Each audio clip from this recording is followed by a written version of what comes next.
ព្រះសម្មាសម្ពុទ្ធបរមគ្រូព្រះអង្គតែងតែប្រកាសសម្ដែងអប់រំទូមានសង្ឃសាវកបរិស័ទរបស់ព្រះអង្គកុំឲ្យធ្វើអ្វីមួយខ្វះនៅបញ្ញាទាំងការធ្វើបុណ្យក្តីប្រកបដោយបញ្ញាអញ្ចឹងសម្រាប់ញាតិញោមបកណាញោមញាតិពុទ្ធបរិស័ទប្រុសស្រីទាំងអស់ដែលជាអ្នកគោរពស្រឡាញ់ពុទ្ធសាសនាដែលជាអ្នកអះអាងថាជាអ្នករៀននៅពុទ្ធវាទរបស់ព្រះដ៏មានព្រះភិក្ខដូច្នេះយើងត្រូវតែរៀន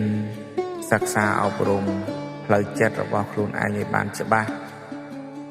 កុំឲ្យខ្លួនយើងជាប្រសង់ជាបរិស័ទប៉ុន្តែដល់ពេលមានរឿងអ្វីមួយទាស់ចិត្តខ្នាក់ចិត្តឲ្យយើងបញ្ចេញនៅអារម្មណ៍ហិង្សាបញ្ចេញនៅទស្សនៈវាយបកប្រកបដោយភាពហិង្សាដែលមើលទៅធ្វើឲ្យប៉ះពាល់សេចក្តីថ្លៃថ្នូរក្នុងនាមយើងជាប្រសង់ក្នុងនាមយើងជាពុទ្ធបរិស័ទដែលជាអ្នករៀនធម៌រៀនគោរពប្រតិបត្តិការអប់រំនៅមាគ៌ារបស់ព្រះសម្មាសម្ពុទ្ធបរមគ្រូនៃយើងអញ្ចឹងពេលដែលយើងជួបបញ្ហាអ្វីមួយដែលត្រូវតែទាមទារឲ្យយើងធ្វើការបកស្រាយសូមយើងបកស្រាយទៅតាមសេចក្តីល្អហើយយើងបញ្យល់អំពីហេតុនិងផលរវាងគ្នានឹងគ្នាទៅវិញទៅមកឲ្យបានច្បាស់លាស់ហើយកុំរៀនប្រកាន់នៅទស្សនៈផ្ទាល់ខ្លួនហើយប្រឹងកាងអាងវាទីថាទស្សនៈរបស់ខ្លួនឯងហ្នឹងវាត្រឹមត្រូវបែបនេះបែបនោះអញ្ចឹងយើងត្រូវរៀនយល់ពីគ្នាទៅវិញទៅមកគេយល់ផ្សេងយើងយល់ផ្សឹងប៉ុន្តែបើសិនតែការយល់ទាំងអស់នោះវាធ្វើក្នុងការយល់ឃើញ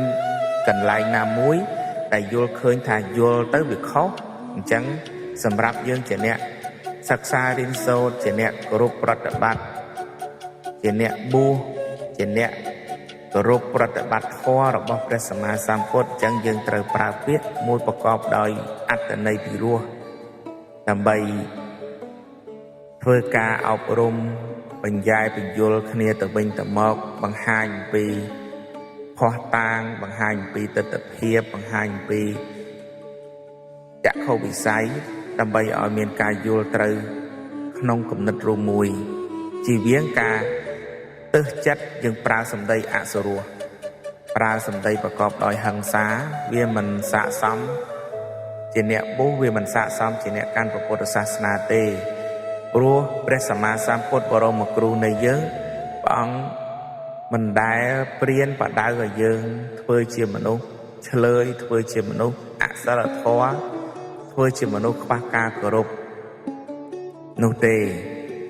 ដូចនៅក្នុងធម៌អភិវាទនសីលេសនៃចាំងវុធាបច្ចាយណោចត្តារោធម្មាវត្ថន្តោអាយុវណ្ណោសុខំបលាំងដែលព្រះសម្មាសម្ពុទ្ធព្រះអង្គបានប្រកាសសម្ដែងនោះគឺព្រះអង្គតែងតែបង្ហាញបញ្យល់ឲ្យយើងគោរពដោយគុណគោរពដោយសិលគោរពដោយវ័យគឺចាស់ព្រឹទ្ធាចារ្យអញ្ចឹងបើសិនជាមនុស្សចាស់គាត់ធ្វើអ្វីមួយខុសហើយទៅលើយើងដែលជាមានវ័យតិចជាងយើងដឹងថាគាត់ខុសហើយប៉ុន្តែយើងត្រូវតែគិតថាគាត់ខុសមែនតែគាត់ជាមនុស្សចាស់អញ្ចឹងយើងគោរពគាត់ក្នុងវ័យជាចាស់ទៅយើងកុំប្រើពាក្យអសុរោះដាក់គាត់ហើយយើងត្រូវរៀនប្រើពាក្យសម្ដីបំភ្លឺបង្ហាញគាត់ថាគាត់លើកឡើងបែបនេះនិយាយបែបនេះគឺវាមិនត្រឹមត្រូវទេរឿងដែលត្រឹមត្រូវគឺវាបែបនោះចេះទៅទើបឈ្មោះថាការគោរពការឲ្យតម្លៃគ្នាទៅវិញទៅមកអញ្ចឹងនិយាយជារួមសេចក្តីសុខនៅក្នុងโลกនេះវាអត់មានអ្នកណាគេឲ្យយើងទេសេចក្តីសុខការស្រឡាញ់ការរាប់អានគឺ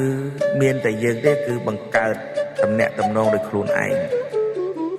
យើងចង់ឲ្យគេស្រឡាញ់យើងចង់ឲ្យគេគោរព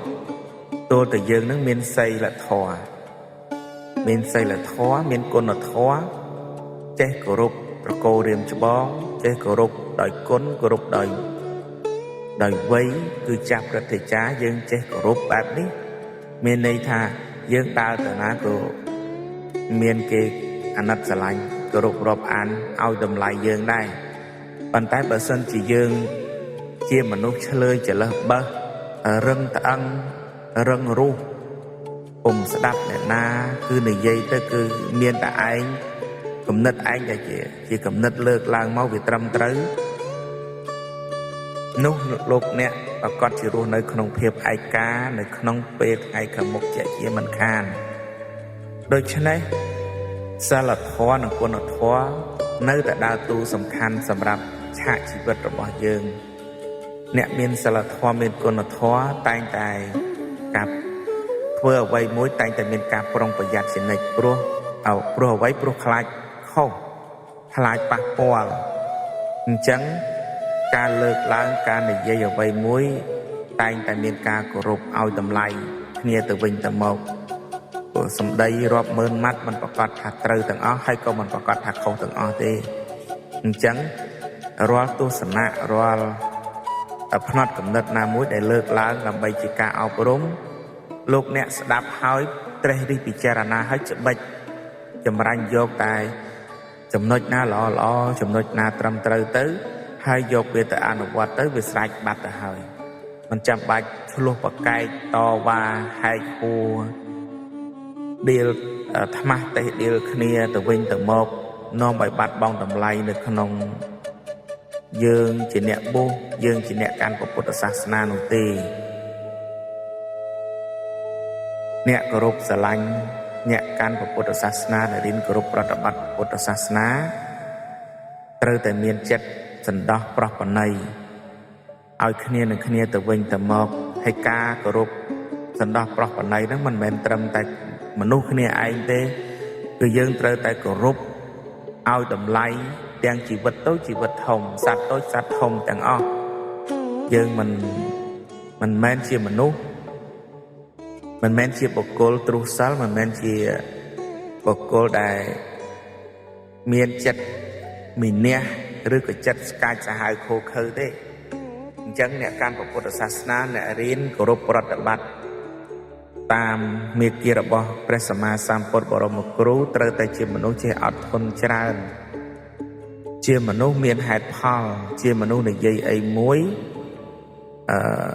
មានការគោរពមានការគិតឲ្យបានជ្រៅជ្រះ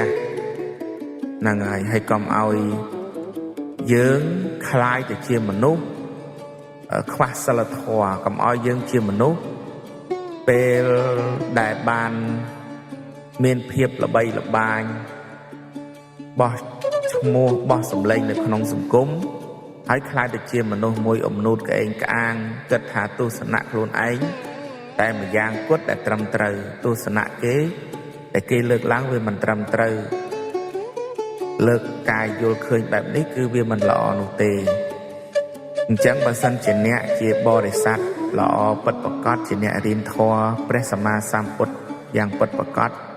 ជាអ្នកដើរតាមស្នាមយុគលបាតរបស់ព្រះដ៏មានព្រះភិក្ខពិតប្រាកដចូលអ្នកត្រូវតែធ្វើជាមនុស្សទន់ភ្លន់តែមិនទន់ជ្រាយហើយ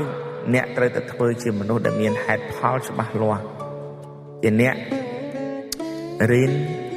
អប់រំផ្លូវចិត្តខ្លួនឯងផងនិងបង្រៀនអប់រំផ្លូវចិត្តរបស់អ្នកដទៃផងទើបយើងទាំងអស់គ្នាដើរឆ្ពោះទៅរកផ្លូវសុខគឺសុខសន្តិភាពទាំងអស់គ្នាសូមអនុមោទនា